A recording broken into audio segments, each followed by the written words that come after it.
Un scénario fou et une jeunesse fautive coûtent des points au FC Metz qui remet les pieds sur terre après sa défaite sur la pelouse du Stade brestois après match. Le calendrier va demander aux Grenats de rebondir face au Stade Rennais, un adversaire en pleine forme qui vient poser ses valises au Stade Saint-Symphorien avant match. Bonjour à toutes et à tous, bienvenue dans votre nouveau Graouli Mag. On avait un peu perdu l'habitude des gueules de bois le lundi en fin d'après-midi. Malheureusement, c'est le retour de la défaite du côté du FC Metz qui perd le bâton de Bourbotte. Mais on espère qu'autour du plateau, personne n'a perdu le sourire. Et oui, Stéphane, on a perdu ce bâton. Je l'ai assez fait la promo. Ça y est, tout le monde en a eu marre. Ils ont dit, faut qu'on le rende. Il en fait trop, faut qu'on le rende. Ça devait arriver un jour. Exactement. Et ce qui devait aussi arriver, c'est de revenir sur cette rencontre avec nos chroniqueurs du jour. Vous l'avez vu, Stéphane Borbiconi est avec nous. Bonjour. Salut Aymeric, salut à tous. Face à toi, ils sont deux, peut-être aussi remontés que toi, je ne sais pas, on va le voir au fil de cette émission. Rémi Alézine est avec nous. Bonjour, sache que je ne perds jamais les gueules de bois. Je vous montrerai, j'ai pas besoin de match de foot. Plus le dimanche matin, toi, les gueules de bois. Ouais. Ça n'a rien à voir avec le sportif du côté de Rémi. Le projet sportif est en place, mais il y a aussi le reste. Il y a l'extra sportif. Mais il faut tout relier, comme ça il ne se perd pas dans sa DA, et ça c'est important. Gérald Russello est également avec nous pour clore un petit peu cette tournée des tables. Salut tout le monde, ouais, gueule de bois, comme tout le monde, hein, j'imagine. Oui. Voilà. Mais on va quand même prendre le temps pendant une heure de reparler de tout ça, parce qu'on aime bien se faire un petit peu de mal ici sur ce plateau, mais on en profite aussi quand ça va bien. Et ça commence avec la première partie, c'est le journal de la Ligue 1.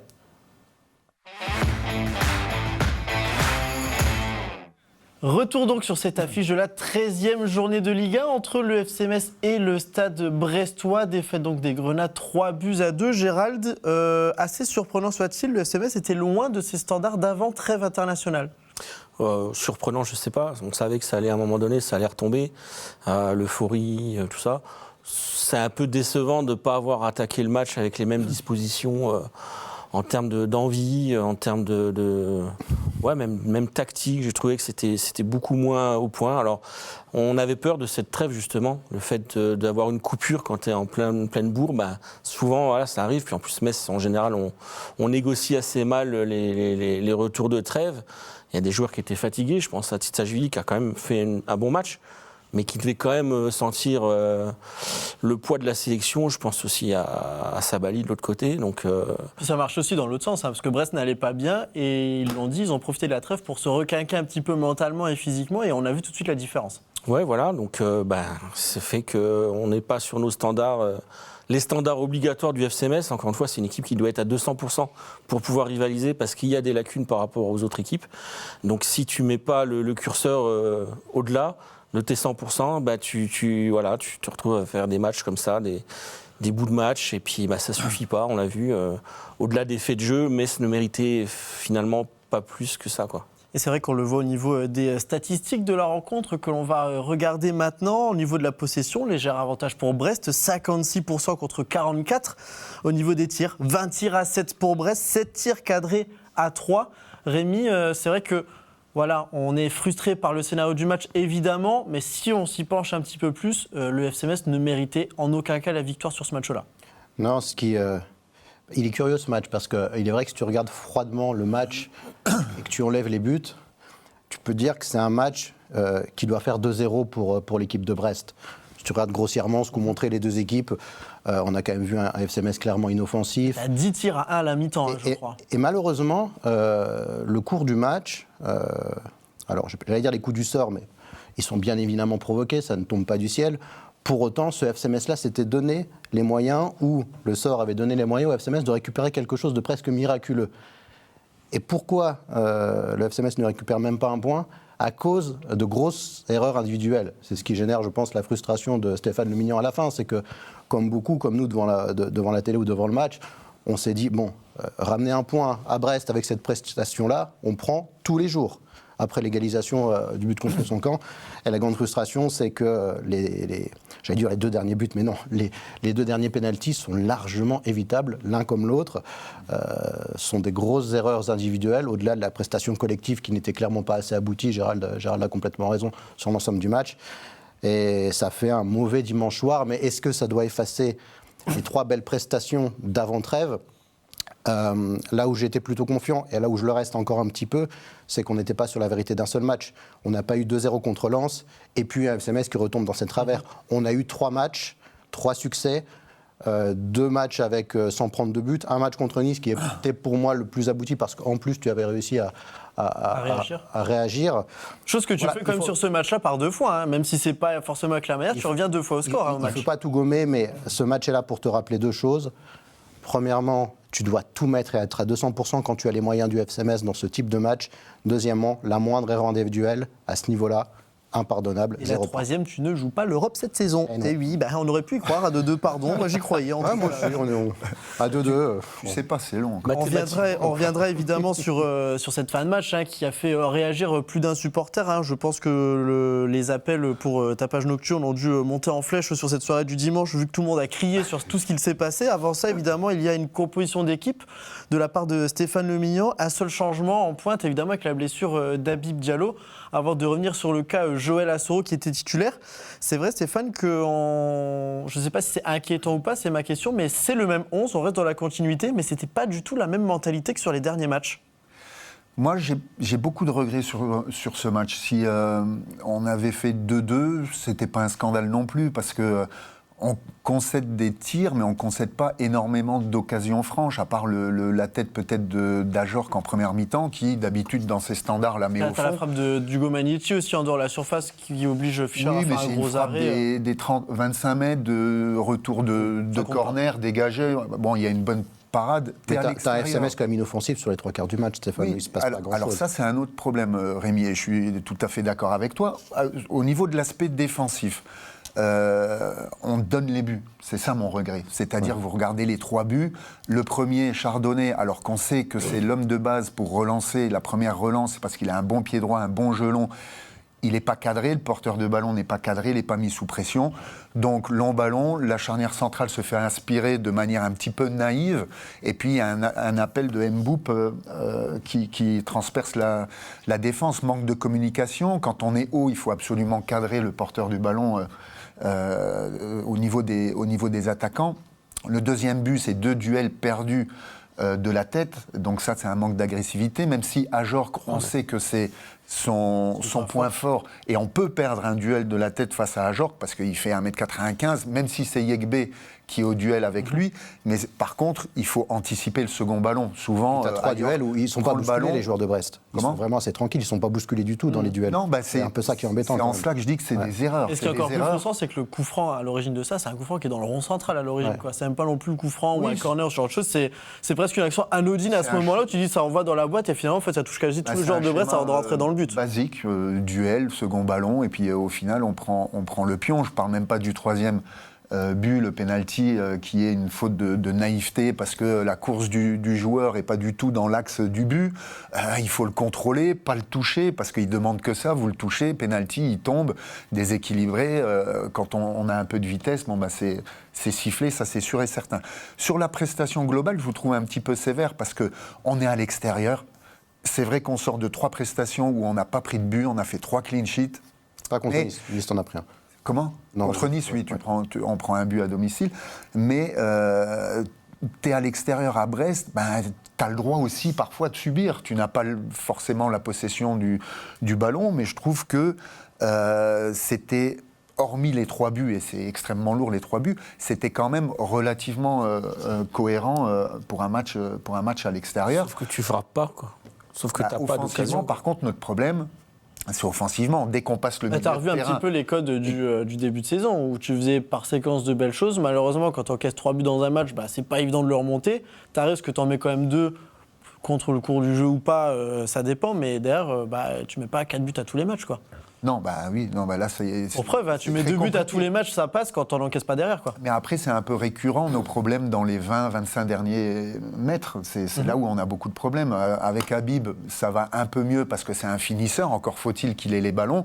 Là, avec Assoro, qui est clairement dans un registre moins fort qu'Habib Diallo, tu perds en qualité au niveau offensif. Justement, on peut en parler du Suédois. Évidemment, je me tourne vers toi, Rémi, parce que je sais qu'on a déjà beaucoup parlé de ce joueur et que j'aime bien te taquiner un peu, mais force est de constater que la solution Joël Assoro ne s'est pas avérée payante. On peut voir ces statistiques de la rencontre.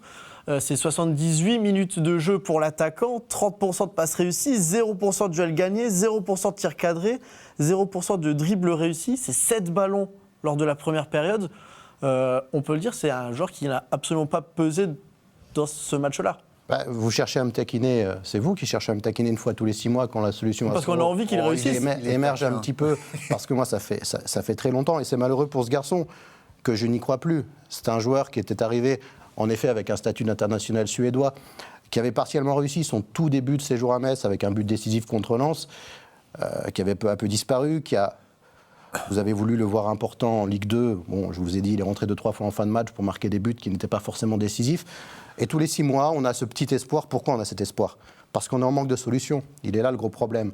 C'est que moi, je ne veux pas taper sur Joël Assoro, qui, pour moi, n'a pas forcément le niveau d'excellence pour être en Ligue 1. C'était 9 minutes de temps de jeu depuis le début de la saison. Mais le problème, c'est qu'on a... Le mettre titulaire, pour moi, c'est une surprise quand même. Alors, c'est une surprise, mais c'est dû à un manque de solutions. Est-ce qu'une autre solution aurait été meilleure ?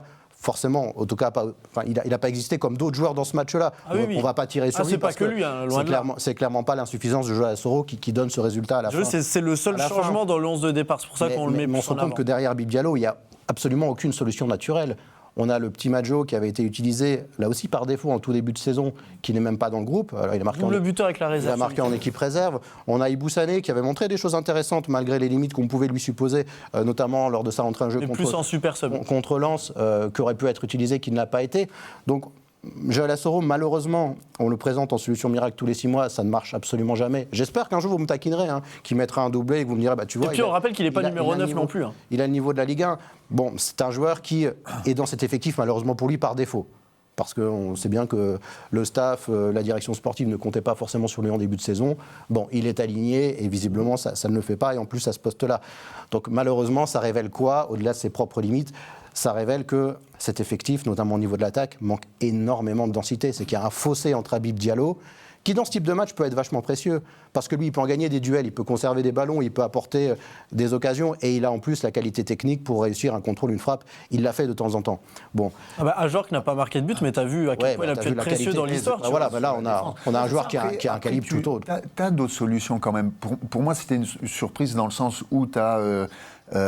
Ibou Sané qui a fait des bonnes rentrées, donc tu pouvais dans la hiérarchie le prioriser, le mettre titulaire à Brest, une forme de récompense aussi, et puis bon, c'est un joueur qui est capable aussi de marquer, il l'a prouvé. Tu peux mettre aussi Sabali en pointe et puis mettre Bokele par exemple à droite. Tu peux... Quand on en parlait, en fait, le problème c'est que tu n'as aucune solution qui semble naturelle.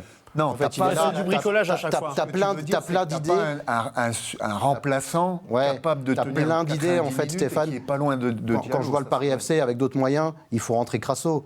C'est une solution qui oppose d'avancement naturelle. Oui, disons que là, tu réfléchis à qui devrait être le remplaçant ou qui pourrait l'être, alors qu'à Paris, je pense qu'ils n'ont pas ce problème. Ils savent que c'est lui le deuxième, quoi qu'il arrive. C'est une énorme limite. Stéphane Lumignan l'a mis là, à mon avis, c'est qu'il a fait une bonne semaine d'entraînement, voire plusieurs bonnes semaines. Les 2 semaines. Il avait dit en conférence de presse, d'ailleurs. C'est une surprise, oui. Mais je pense que Stéphane Lumignan, s'il l'a mis, c'est pas pour rien. C'est un peu un pari, quand même. Oui, mais en même temps, il n'a pas voulu déstabiliser une équipe qui fonctionnait bien, en mettant par exemple Sabali au milieu, en mettant, je sais pas, moi, il a voulu faire vraiment. Il y avait des binômes qui se dessinaient sur les côtés aussi. Sauf que le profil tu changes rien et tu changes poste pour poste. À ce moment-là, moi, dans la logique et la hiérarchie, par rapport à tout ce début de saison, tu mets Ibou Sané. Et par rapport au profil aussi, parce que poste plus fin, c'est pas du tout le même. C'est pas du tout le même footballeur qu'Habib Diallo. Mais Stéphane Lumignan a dit que peu importe qui mettrait à la place d'Habib Diallo, ce serait un autre football qu'il faudra, parce que c'est pas du tout la même qualité quoi qu'il arrive. À part Madjo. Madjo, c'est pas la même qualité, la même expérience. Mais Madjo était rentré 24 heures avant le match, je crois. Il a fait un entraînement avant de rentrer. Oui, mais il venait de commencer le foot, tu l'as mis titulaire en Ligue 1 au mois d'août. Donc ça c'est pas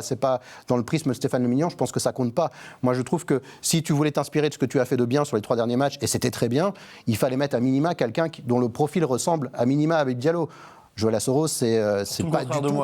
Il a pas du tout les mêmes qualités. Musclé, quoi. Enfin, Madjo me semblait un petit peu, voilà, même si c'est compliqué, je veux dire. Moi, j'ai trouvé ça compliqué de le mettre au mois d'août. Mais aussi, je pense, conserver peut-être Ibou Sané sur le banc en super sub. Pour le faire rentrer 20 minutes, 15 minutes pour apporter cette fraîcheur. Il a apporté d'ailleurs sur une occasion, celle de Sabali. C'est de son côté. Mais après, encore une fois, Soro, il ne reçoit aucun ballon. parce qu'au milieu de terrain, Là, ça tient pas la route non très peu plus. de- Mais très peu de ballons. c'est. Je laisserai finir très là-dessus, faut qu'on passe à la problématique suite après. pour l'équipe, parce que quand tu es sur le terrain et que tu es joueur, tu sais que les ballons reviennent systématiquement. Il a 30% de passes réussies, il a 9 ballons perdus. Et 3 passes ça réussies sur 10, revient, ça. ça revient, les pas fait un défenseurs dribble, adverses ouais, prennent le dessus.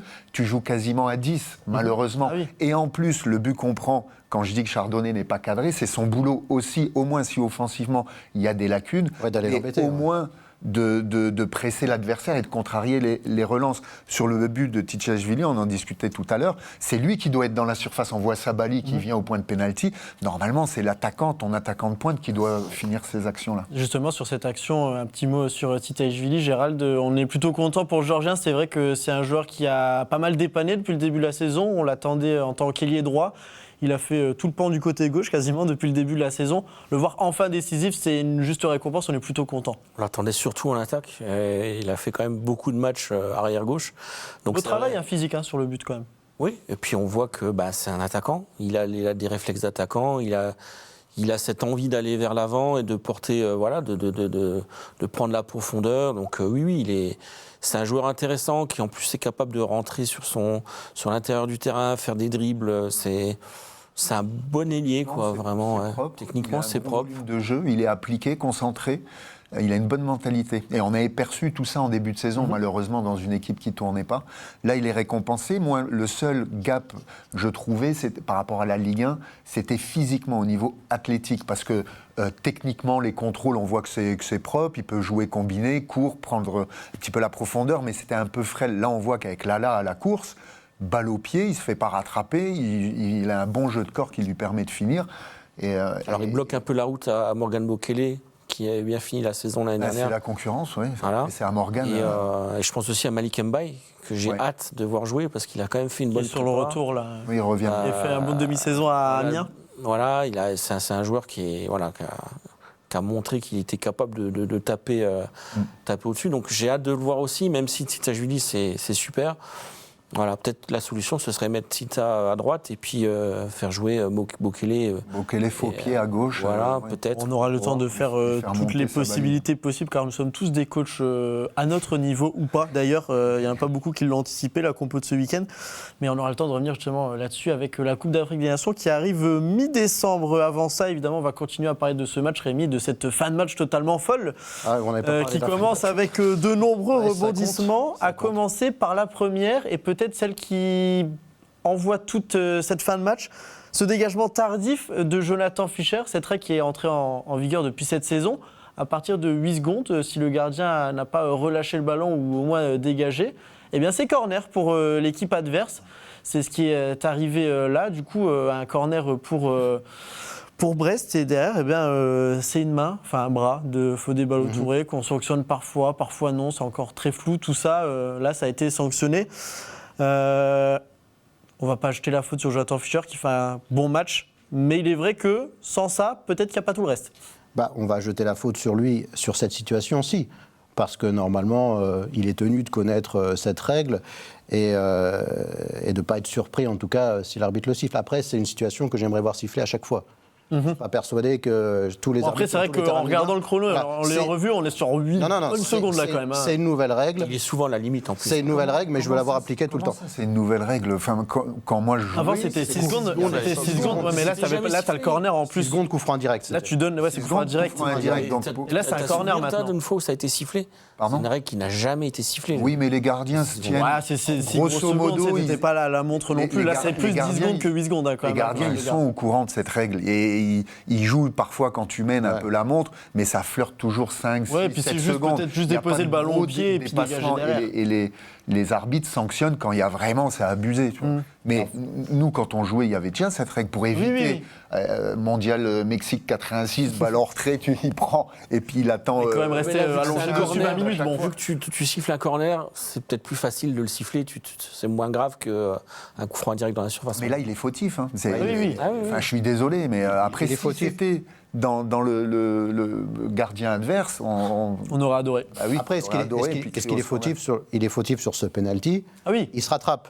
Et il se Là, il rattrape, fait un hein. Il y a la main derrière, mais il y a le fait un penalty qui magnifique arrête. arrêt. Est-ce qu'il est fautif sur le second penalty? Non, on va Non, arrêter. non, c'est pour ça. C'est pas parce que Fischer a tenu le ballon trop longtemps qu'Alpha Touré est obligé de faire cette mais faute. il a lancé- Je veux dire, Ah non, bah, mais il a après lancé on le est truc, dans mais le. non. En fait, c'est de la Je veux dire, fameuse gestion Je veux d'émotion. bien lui donner le premier penalty parce qu'effectivement, ça génère un corner qui génère cette main de Balotouré. Après, il se passe des choses et malheureusement, il n'a pas une manette de console en train de contrôler Alpha Touré. Rémi, on en parlait tout à l'heure, tu me posais la question. Ouais, je te demandais justement.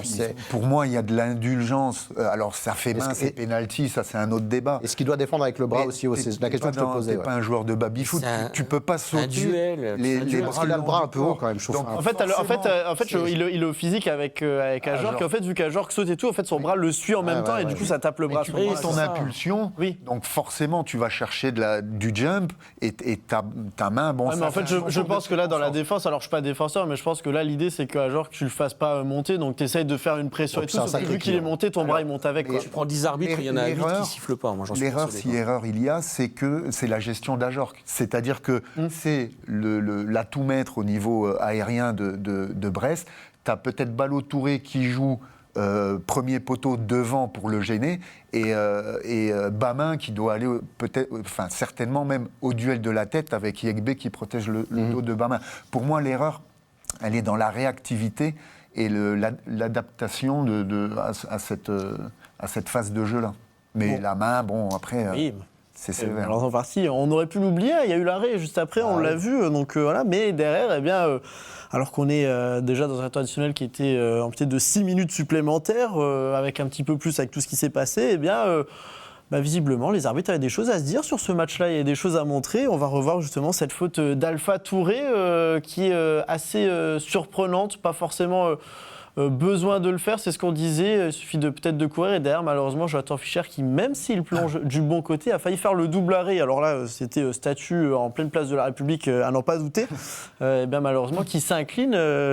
Gérald, c'est vrai que là cette faute là encore une fois c'est une erreur de jeunesse et là c'est pas une question de règle, c'est juste les mains c'est presque dans le dos qu'il faut les avoir quoi. Ouais, alors on va Pour facilement... caricaturer évidemment. On va facilement lui tomber dessus parce qu'il fait pas un match exceptionnel, un peu à l'image de toute l'équipe, et qu'il était dans une bonne période. Hein. On l'a encensé il y a encore Mais il 2 reste sur semaines. 3 gros matchs, hein, s'il Il est reste sur titulaire 3 là, gros c'est pas matchs. pour rien. Donc là, forcément, on a le sens du coup de théâtre à Metz. Donc évidemment, c'est lui qui est fautif.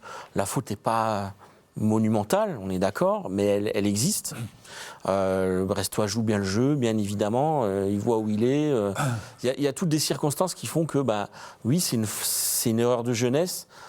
Après, De là, lui tomber dessus, je sais pas, quoi. Après, il y a 100 fois faute. Moi, quand je suis dans mon canapé, je vois l'action, je me lève, je vais prendre un café, et je me dis, c'est bon, je dis à ma femme, il y a bien pénalty. sûr. Non, mais ça 100 se fois. siffle, c'est pas Parce que scandaleux. autant je suis indulgent sur Balotouré, autant là, Là, il a- alors il est jeune, c'est de la fin de match, il y a la lucidité, la fatigue, Ouais, puis il y très a tout ce qui s'est certainement. passé. Mais course du joueur, c'est Touzard, je crois, pas du tout dans l'axe du but, c'est pas dangereux. À ce moment-là du match, à cet endroit-là du match, Tu mets pas un de bon faute, coup tu d'épaule. contrôles, des il va vers le poteau de corner, tu contrôles, pas de faute. Mais là, C'est comme à ça qu'on partir du apprend. moment où il pousse, et on pense qu'il n'y a pas grand-chose, mais quand tu cours, et il suffit de pas grand-chose, on te pousse, tu es déséquilibré, il y a faute, je suis désolé. Après, Ah oui, non, mais. mais il faut apprendre de ses erreurs. Et pour revenir au match d'Alpha Touré, oui, il était compliqué parce que dans un 4-4-2 avec 2 milieux défensifs et un 4-2-3-1 en face avec Doumbia qui se baladait sans cesse dans le dos de Deminguet et d'Alpha Touré, mais trop haut pour que ou Yegbe ou Bamin aillent le chercher, c'était compliqué. Et là, peut-être qu'une sentinelle aurait été une bonne réponse à Doumbia qui est bon techniquement et qui est filou, qui est malin, qui se déplace dans les zones grises un petit peu pour Qui faisait son retour d'ailleurs sur ce match-là, lui qui était blessé, qui a profité de la trêve pour se remettre dans le droit chemin. Messieurs, on a essayé d'expliquer un petit peu cette fin de match en ayant ou pas des arguments. On va écouter celle de Stéphane Lemignan qui évidemment était furieux au moment de sortir des terrains. Il s'est un petit peu calmé, même si on sent que évidemment cette situation l'a attendu. Honnêtement, j'ai pas revu les images, mais d'après ce que je comprends et j'ai entendu, j'ai pas contesté l'arbitrage par rapport à cela. Non, j'en veux surtout aux situations qui ont amené ces pénaltys, parce que l'adversaire était dans une situation délicate où évidemment qu'on était nous plutôt satisfaits d'un point. Et eux, ils devaient forcer les choses. Et le match qui était psychologiquement, qui allait tourner en notre faveur, quand on a marqué ce deuxième but, finalement, c'est un fait de jeu qui les a remis dedans, avec le corner, le penalty, et puis ainsi de suite, jusqu'à ce but marqué de Del Castillo. Donc, c'est ces moments-là qui font tourner le score. Mais encore une fois, j'oublie pas le contenu non plus global qui a été délicat. J'étais j'étais colère quand même dans le vestiaire, donc forcément je leur ai dit que j'ai l'impression qu'on connaissait pas les règles, parce qu'on fait 3 erreurs des règles du jeu, la surface de réparation, et en plus avec aujourd'hui un arbitrage vidéo, donc on peut pas faire des erreurs comme ça, on peut pas commettre ça à ce moment-là du match. Et voilà, alors c'est sûr que c'est plutôt des jeunes joueurs qui font ces erreurs-là, donc c'est une gestion des émotions, sûrement. Sûrement une gestion des émotions. À conséquence, pour le FC Metz, il est vrai que ce point du match nul aurait sûrement arrangé les Grenats dans leur quête au maintien. On va le voir d'abord avec les résultats de cette journée, car il y a eu beaucoup de combats entre les clubs du bas de tableau. Avant ça, il y a eu un Nice-Marseille le vendredi, victoire des Marseillais 5-1. Lens s'est imposé face à Strasbourg, Rennes face à Monaco, on va en reparler juste après, Paris face au Havre, match nul entre Auxerre et Lyon, match nul entre Nantes et Lorient, victoire d'Angers face à Toulouse, victoire de Lille face au Paris FC. Il y a donc des conséquences au classement, vous l'aurez compris, déjà un trio de tête qui se détache avec Paris, Marseille et le Racing Club de Lens, qui, on le rappelle, a perdu face à Metz. On le met comme ça là au cas où. Mais en bas de tableau, eh bien, le FC Metz qui retombe à la 17e place avec 7 défaites. Et elle est là, la frustration, on le sait, c'est encore un match face à un concurrent direct que le FC Metz n'a pas réussi à bien négocier. Gérald, là, ce qui frustre, c'est que ce 2-2 qui n'a pas été maintenu, si on était à la dernière journée, en fait, le FC Metz serait tombé, alors que là, avec 12 points, le FC Metz aurait été 15e et sauvé. Donc, c'est des détails, mais c'est des points qui comptent dans la course au maintien. C'est pas sûr. Ok là. Non, mais attention, c'est des stats véridiques. J'ai les chiffres sous les yeux. La dernière journée, oui. Non, mais c'est vrai. Oui, c'est vrai. Ce point-là, peut-être qu'il compte. Mais peut-être que ce point-là, il compte, monsieur. Mais c'est bien la preuve. Je m'en souviendrai. J'espère qu'il ne comptera pas, mais je m'en souviendrai. C'est bien la preuve que tout est très serré, parce que là, tu gagnes le match, t'es 13e ou 14e. Attends, il faut que je recalcule. Là, si on gagne le match, ça fait 14 points. Ouais, t'es 14e. Ouais, t'es 14e. Là, tu perds sur des faits de jeu, et tu te retrouves 17e. Donc, il ne faut pas paniquer, puisqu'il faut quand même se rendre compte que Metz a été capable de gagner 3 matchs d'affilée face au moins à 2 grosses équipes. Donc, on connaît les ingrédients. Donc oui, cette défaite, elle a des conséquences à court terme, mais à long terme, je ne suis pas certain que... Arrêtez de vous moquer. Il y a un fou rire qui va se lancer, attention. Ne vous moquez pas de mes statistiques de classement. Mais on sait très bien que Metz sera capable de regagner des matchs et de se battre jusqu'au bout. Donc il faut utiliser cette défaite, je pense, pour rebondir et puis travailler surtout l'expérience, je pense, sur ces fins de match-là. Rebondir, ce ne sera pas forcément évident pour le FC Metz. Le prochain adversaire des Grenats, c'est le Stade Rennais, alors que Stéphane Borbiconi ne s'en remet pas du classement. Il va falloir le faire. Ça va bien se passer, ne t'en fais pas. Je te donnerai des petits cours de mathématiques et de projection sur le classement. On est à la dernière journée, oui.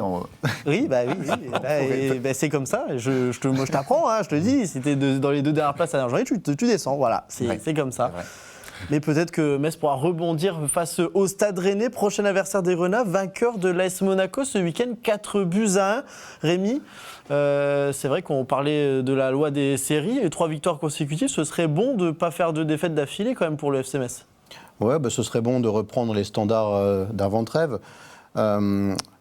L'enseignement de cette belle série, c'est que tu étais censé être largement inférieur à Lens ou à Nice. Bon, peut-être moins Nantes, qui est plus aujourd'hui, en 2025, une équipe de seconde partie de classement, mais tu as su... avec descendrait si on était à la dernière journée. Absolument. Je vais te taquer les 2 pieds en avant, ça va... Comme dirait un arbitre, c'est haut mais ça glisse. Donc, il n'y aura pas de rouge.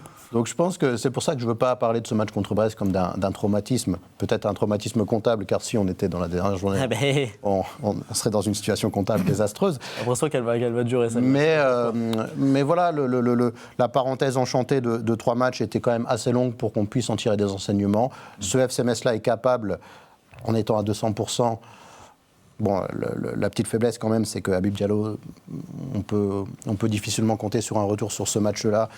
Peut-être encore un peu juste. Ce sera peut-être encore un petit peu juste, donc c'est là que... Il y a la solution à ce rôle. Alors, vous allez arrêter de me sortir sur Assoro. Avec une autre solution, sans doute, il faudra en tout cas avoir de l'ambition. Et je pense que Stéphane Lumignan a les armes pour avoir de l'ambition à l'heure de recevoir Rennes. Certes, après cette défaite, un tantinet traumatisante, mais on préfère aujourd'hui, même si le classement nous met dans une situation défavorable, un classement un peu plus resserré que les discours fatalistes qu'on pouvait avoir il y a un mois, où on était déjà très décroché. Fort heureusement, aujourd'hui, on ne l'est pas.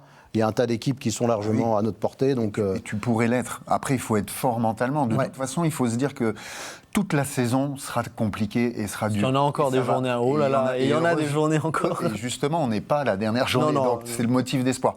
Mais je pense que après ce début de championnat et avant Lens, on était en état de mort clinique. Bah oui. Je veux dire, certains parlaient de Ligue 2, voilà, les joueurs, c'était très compliqué.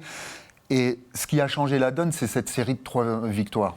Donc maintenant, on est revenu dans le game. On est alors relégable, mais tu gagnes une fois, ça va. On va se croiser. T'as 3 points de la 12e place. Alors même si le goal average n'est pas ta faveur, t'as 3 points du Paris FC qui est 12e. Oui, mais il l'Europe, faut pas tout. Attends, faut que je calcule. Vas-y, je te laisse continuer. Il ne faut pas tout remettre en question. Et surtout. 10 points quand même. Hein. Il ne faut pas se laisser gagner par les doutes ou la fébrilité. Je veux dire, les joueurs ont pris beaucoup de confiance, beaucoup de force mentale et collective durant ces 3 victoires qui nous a permis d'être propulsés un petit peu au classement. Tu t'attendais à perdre à un moment donné de toute manière. Ça n'a pas disparu. Même si tu perds à Brest, à 5 minutes de la fin, on est à 2-2. Même dans le temps additionnel, ce qui aurait été bien. Et même si tout n'est pas parfait offensivement, ça a été famélique. Ce que tu retiens à la fin, c'est les points. On a fait des erreurs défensives, mais malgré tout, tu étais à 2-2. C'est ça qu'il faut retenir. Au bout de 95 minutes, tu es à 2-2, tu as un point, tu es sur 4 matchs sans défaite. Tu pouvais poursuivre une spirale très positive. Donc voilà, ça n'a pas été le cas parce qu'il y a eu des faits de jeu et des erreurs de jeunesse, on va dire. Mais il faut garder cette confiance et il faut accueillir Rennes avec beaucoup d'envie, et se souvenir qu'on a battu Lens, qui pouvait être premier s'ils nous battaient, et on a battu Nice. Donc Rennes vient, ça pourrait être Toulouse, ça pourrait être Marseille, ça pourrait être n'importe qui, et il faut avoir le même degré d'investissement, de mental et d'agressivité surtout, et puis pas faire d'erreur. Ça, c'est clair qu'il ne faut pas faire d'erreur et pour réenclencher une spirale positive. Surtout que derrière, tu as Auxerre, et là, pour le coup, c'est un vrai match important contre un concurrent direct. Donc, il faut se mettre dans des bonnes dispositions, même face à une équipe comme Rennes qui écrase tout sur son passage. Mais je pense que les joueurs vont aborder ce match un petit peu comme face à Nice, où on avait déjà la confiance de Nantes et de Lens. Et on a vu, face à Nice, on jouait plus vers l'avant, on avait un jeu collectif. C'est le match le plus abouti mieux, pour moi. Oui, pour moi, le plus abouti. Le plus abouti, c'est celui-là. C'est pas un hasard, c'est parce qu'il y a eu Lens et il y a eu Nantes qui nous a mis un petit peu la confiance et sur orbite pour avoir un jeu pendant 90 minutes d'un standard Ligue 1. Et là, Brest, il ne faut pas non plus... oublier ça. Et les joueurs, je suis persuadé qu'ils n'oublient pas ça, ils ont cette force en eux. Et maintenant, il y a un avant et un après, parce qu'ils se disent, on pourrait être déjà quasiment condamné si on n'avait pas fait cette série. Donc c'est du positif, il faut être conscient que ça va être dur, mais ça va être dur pour Nantes, pour Le Havre, pour Lorient, pour Auxerre, pour Angers, ça va être dur pour tout le monde. Et puis quand on regarde ce FC Metz-là, quand même de plus en plus de certitudes qui ont été largement rendues pertinentes par cette série-là. Le seul point d'interrogation aujourd'hui, parce qu'aujourd'hui, tu sais grosso modo quelle sera ta défense, tu sais comment ton milieu peut fonctionner. Certes, il n'a pas fait un grand match, le milieu hier, Alpha Touré s'est noyé à la fin, mais il ne faut pas oublier les 3 bonnes prestations des rencontres d'avant. Le seul gros point d'interrogation, c'est tes solutions, ton plan B en attaque. Tu n'en as pas et tu n'arrives pas pour le moment à en définir. Elle est là la seule urgence pour moi de ce collectif-là. Et c'est une grosse urgence puisqu'Habib Diallo, il ne sera peut-être pas là. Donc, ce FC Metz-là, sur lequel on n'avait absolument aucune certitude il y a un mois, on est quand même maintenant un peu plus capable de désigner ces hommes forts. Donc voilà, c'est pour ça qu'il n'y a pas vraiment de péril. Le match, plus de repères collectifs. Il y a beaucoup plus de repères. Le match d'hier n'a pas tout balayé. Voilà, il a offert beaucoup de regrets parce que le sort t'avait offert les moyens de récolter au moins un point. Mais à l'heure de recevoir Rennes, je pense que tu peux quand même te focaliser sur des choses qui ont marché ces dernières semaines. Et tu as des solutions, que ce soit au milieu de terrain. On l'a vu avec Stambouli, Traoré. Au milieu, tu as des solutions. Oui, tu as Ballot Touré qui revient. Mais en attaque, tu as Sadibou Sané. qui attend de pouvoir revenir aussi. Alors malheureusement pour lui, ça tourne très bien sans lui. Bon, voilà. Oui, ça tourne très bien, mais on on a- a on est le Ça principal reste des choix de lui. responsable. C'est vrai que quand tu regardes le banc hier du match, bon, c'est quand même un peu coiffé. Alors autant devant, en attaquant le point, t'as C'est ça. pas forcément. C'est juste devant, Par contre, il y a un derrière, problème. ouais, t'as Sané, t'as Baotouré, Stambouli, Boubacar Traoré, t'as Bokele sur le côté, Ibou Sané qui peuvent faire des différences. Malik Mba. Bah, ouais, pardon, mais c'est quand même plus sexy que ce qu'on avait en tout début Bah, de sauf saison. que là, On tu- était en train de se dire, il nous manquait du monde. Bokele et Boussane, pour moi, c'est les expérimentations. C'est que tu n'es pas sûr. Voilà. C'est là que le bas blesse pour le moment dans l'effectif de Mignon. On va revenir justement sur le prochain adversaire de Metz, car tu le disais tout à l'heure, Rémi, il y a un mois, les situations étaient différentes pour le FC Metz, mais aussi pour Rennes. Ouais, Hein. aussi. On le rappelle, qui était dans le dur. Alors depuis ces 3 victoires et un match nul, mais c'est surtout, eh bien, on va le voir avec les statistiques, une 6e place en Ligue 1 avec 21 points. Ceux qui ont la place d'Européen aujourd'hui, Rémi, si tu veux faire un petit comparatif. Si on arrête là. Les 5 victoires, 6 nuls et seulement 2 défaites finalement pour les Rennais. 23 buts inscrits, 18 buts encaissés. Un homme qui surnage un petit peu dans ce début de saison, c'est Esteban Le Paul, 7 buts, 3 passes décisives, meilleur buteur, meilleur passeur du club. Très rapidement, revenir dessus, Gérald, c'est vrai que Esteban Le Paul, ça fait partie des attaquants que le Metz aimerait bien avoir aujourd'hui. En tout cas, c'est vrai que c'est une très bonne solution pour les Rennais qui ont flairé le bon coup, blessé face à Monaco au tibia. On espère qu'il ne sera pas là ce week-end, malheureusement. On est obligé aussi de... Bon, après, moi, ce discours de oui, on a failli le faire, machin. Ah non, mais moi je parlais juste de manière générale. C'est vrai qu'un Oui, non, attaquant qui met 7 buts et 3 passes dans ce début de saison qui a été celui de Bah, en Rennes, c'est vrai que c'est attendant, bien de l'avoir. Quoi. Oui, mais maintenant, il est à Rennes, on comprend pourquoi. Ah oui. Parce que Rennes, c'est quand même d'un autre calibre. Donc, on l'a vu, ce match contre Monaco. Encore une fois, ils ont étrié Monaco. Alors, quand on sait comment Monaco joue, c'est quand même, c'est quand même pas rien. Donc oui, ce qui nous attend vendredi, c'est un gros morceau. Mais c'est pas un plus gros morceau que n'était, pour moi, Lens quand ils sont venus. Avant qu'on... rappelez-vous... Ça ne te fait pas plus peur? Non, Ok. plus maintenant. On Parce avait que, plus peur avant Lens parce que regardez l'état du FC Metz avant Lens. Enfin, Et puis Lens, il y avait plein de choses aussi. Il y avait, Lens, ça marche. Ça, 3 matchs en une semaine, je crois. Ils venaient de battre Marseille juste avant. c'est ça, t'as l'effet Mathieu Il y avait Gol, t'as un peu de... t'as Florian Thauvin et tout. Bon, c'était quelque chose d'assez impressionnant et on avait vraiment peur de se faire étrier, surtout après, pas le 6-1, quoi. surtout après le Ce 6-1 qui de nous Lille. quoi. faisait peur, au-delà de l'adversaire, que ce soit Lens ou un autre, c'était nous-mêmes, au soir Non, de puis Lens. Parce c'est qu'on un n'avait pas de football, repères. généreux, On a- Lens. Et Rennes, c'est un peu ça aussi. C'est un football généreux, très porté Mais je sur pense l'attaque, avec qu'aujourd'hui, des on a- attaquants. On a plus les armes pour accueillir Rennes que lors du soir de Lens. Parce qu'on était à la rue complet avant. Ah, on Juste sortait avant d'un Lens, 4-0 d'un on avait 6-1. 2 points, on se Mais disait mais il- comment on va faire? Et les joueurs ont pris leurs responsabilités et ont bien répondu et Voilà, présent. il faut partir Là, avec il de y la a- confiance. Pas avec On se dit que si Metz, nous, les Grenats, sommes à notre niveau défensivement dans l'agressivité, ce qu'on a montré notamment lors des 3 victoires, ben, on peut tenir Rennes. Après, je suis d'accord avec toi, Gérald, c'est un gros morceau qui est en confiance, qui revient de loin. Habib Bey, il était à 2 doigts d'être viré. Il était même viré, c'était acté. C'est ça, mais finalement, ils l'ont gardé parce qu'il y avait un match qui arrivait à Toulouse, justement, en fin de semaine. Et, Pino qui l'a maintenu contre l'avis du directeur sportif. Donc c'était une petite querelle en interne. Et puis à partir de là, ça a été. Ils menaient même 2-0 à Toulouse. Ils se sont fait rejoindre. Ils ont été plombés par beaucoup de blessures. Mais qualitativement, c'est un groupe qui est très fort. Ils ont Rongier au milieu. Ils ont bien recruté. Mais après, la question, c'est pas tant Rennes, c'est nous. À quel niveau on est capable d'être. Et moi, j'ai pas trop d'inquiétude si on fait le match qu'il faut. C'est vrai qu'on parlait d'Habib Bey qui était sur la sellette un peu au même moment que Stéphane Lemien, même si c'était moins direct du côté grenat. On se posait la question un petit peu au même moment. Ça reste 2 entraîneurs qui découvrent la Ligue 1. On va le revoir en statistiques. Hein. Au cumulé, c'est 26 matchs pour les 2 entraîneurs. 8 victoires, 1 nulle, 10 défaites. C'est vrai, Rémi, qu'il y a ce facteur-là aussi. On est sur 2 coachs qui découvrent la Ligue 1, qui ont eu besoin de s'acclimater, qui ont besoin de changer aussi peut-être leurs principes. Dans un monde où tout va très vite, peut-être même trop vite, ce serait une seconde question, mais voilà, on est face à 2 très jeunes coachs. Bah, on connaissait plus Habib Bey que Stéphane Lemignon lorsqu'il est arrivé à Metz, parce que c'est un joueur qu'on a connu en tant que joueur d'ailleurs, et puis après en tant que consultant.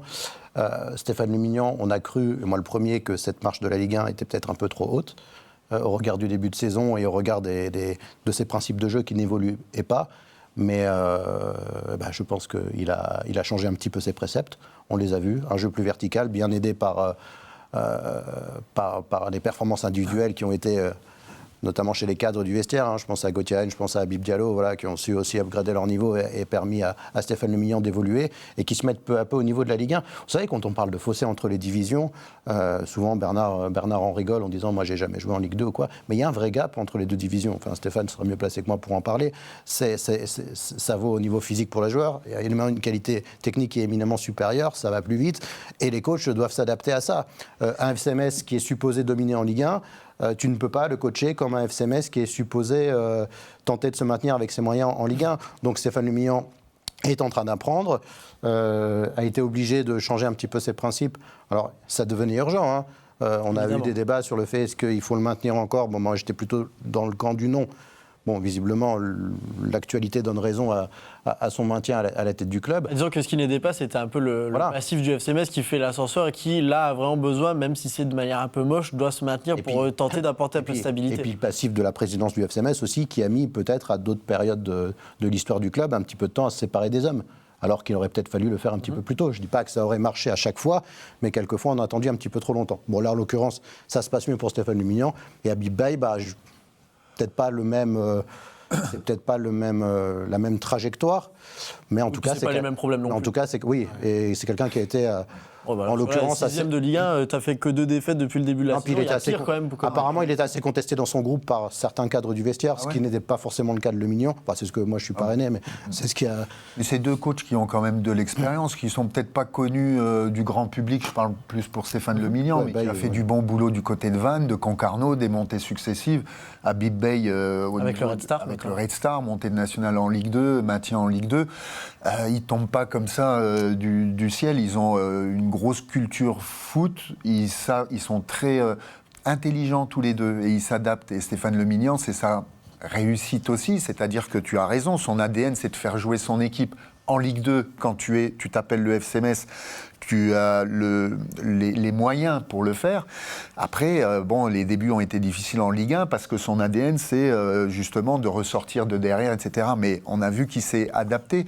Moi, j'étais toujours pour son maintien parce que je pensais, et je pense toujours, que c'était pas lui le responsable du mauvais début de saison. Parce que quand tu analyses, le pauvre, je suis désolé, il a plus d'arrière gauche, Udol est parti, il est obligé, tu as raison, c'est une anomalie. C'est tout ce qui s'était passé au niveau du mercato du début de saison, les recrutages. C'était compliqué, ce qui explique il s'est un tantinet obstiné quand même après le match contre le Havre, il s'est un petit peu un tantinet obstiné à jouer un petit peu avec ce schéma hybride, à essayer de conserver le ballon, à jouer en handball sans vraiment solution de pivot en attaque. Ça a duré 2-3 matchs de trop quand même. Il a su s'adapter. Et après effectivement, il s'est. Mais après, ils sont pas fous non plus. Ils font aussi avec l'effectif qu'ils ont, les joueurs qu'ils ont, et puis Stéphane Le Millan, tout comme Habib. Je dis à Rennes, ils ont un peu plus de joueurs quand même. Oui, mais ils savent les règles du jeu. T'as pas de résultat. Que tu sois à Rennes, t'es en dessous de tes standards et de tes objectifs, t'es menacé. Et Stéphane Le Millan, pareil. C'est tout à fait normal. Mais moi, je trouve que c'est deux bons coachs. Et voilà, Rennes a fait sa série. Après, Rennes, c'est toujours un peu sur courant alternatif. C'est ça. Ouais, t'as l'impression qu'ils peuvent. C'est l'histoire de Rennes. T'as l'impression qu'ils peuvent vite retomber dans une crise aussi. Enfin, une mini-crise. C'est pas l'OM. C'est toujours assez. Oui, puis quand tu vois comment c'est serré, une mini-crise, ça te ramène en deuxième partie de tableau et ça met un peu à mal toutes tes ambitions qui sont européennes, un peu à Metz quand même, à Rennes. C'est pas un rouleau compresseur, quoi. J'ai l'impression que si tu mets un petit caillou dans le dérailleur, ça peut dérailler. En ce moment, c'en est un. Mais ça peut dérailler. Ils vont venir à Saint-Symphorien pour les 3 points. Ils sont 5e ou 6e, ils regardent plutôt en haut maintenant, l'appétit vient en mangeant, les joueurs cadres assument leurs responsabilités aussi, avec la victoire, etc. Ils viennent chez un relégable, donc ils vont jouer, je pense nous presser, pas nous laisser ressortir. Attention aux pertes de balles aussi dans nos 30 mètres. Et voilà, il faudra être pragmatique comme toujours. Il faudra regarder justement la préparation de ce match et ça interviendra tôt avec les paroles de Stéphane Le Millan qui interviendront dès ce mercredi en avant-match, parce que le match a lieu vendredi. Nous, on va s'arrêter là, messieurs, pour cet avant-match. Il nous reste quelques minutes. Il y en a eu beaucoup du côté de Brest. On aura un peu moins aujourd'hui, mais c'est l'heure du temps additionnel.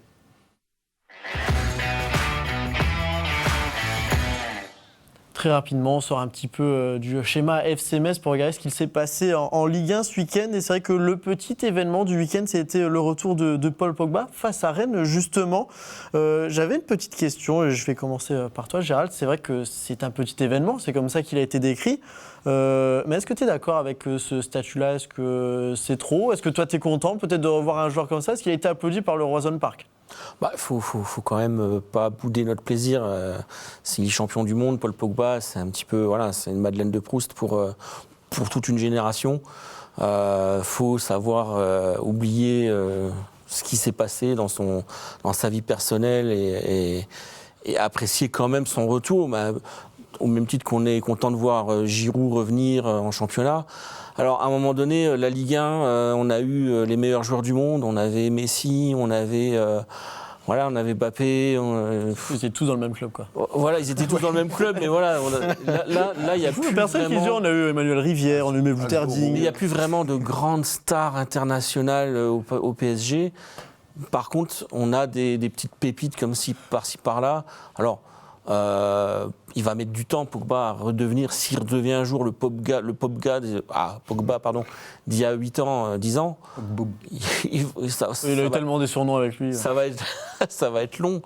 Est-ce qu'il va redevenir comme avant? Je ne sais pas, mais... On ne sait pas s'il va redevenir quand même, mais en tout cas, néanmoins, 5 minutes de jeu, on va regarder ces statistiques, elles sont quand même pas trop mal. Hein. Ce sont des statistiques avec notamment 93% de passes réussies, 14 sur 15, 100% de duels gagnés, 100% de tacles réussis. Rémi, je te vois regarder, on aimerait... C'est plus qu'Azoro quand même.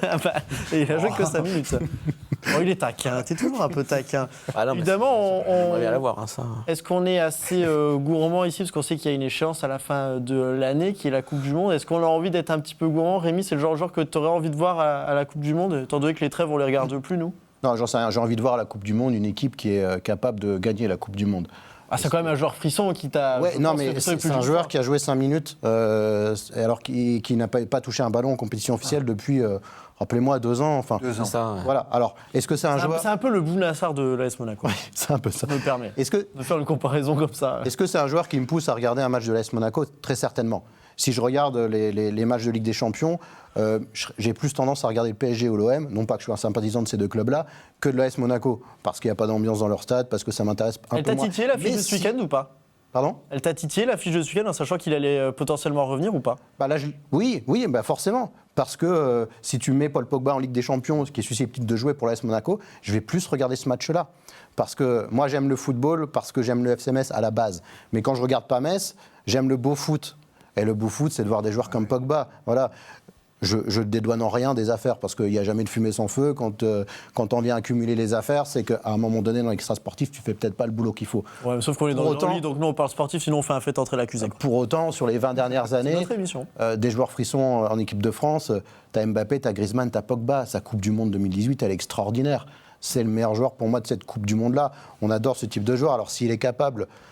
Alors pas à ce niveau-là, il ne reviendra jamais à ce niveau-là, il faut quand même qu'on soit honnête, les années sont passées, il n'a pas été compétitif pendant des années. 33 ans il a, non? Tu sais pas, tu sais pas. 2 ou 33, ouais. 32, 33, c'est pas bon. Alors, je sais pas si ça va, quoi. Moi, je pense qu'il peut revenir très Si haut. on a le Pogba de 2018 qui revient, c'est extraordinaire. Maintenant, j'ai pas envie de me projeter sur la Coupe du Monde à venir pour l'équipe de France.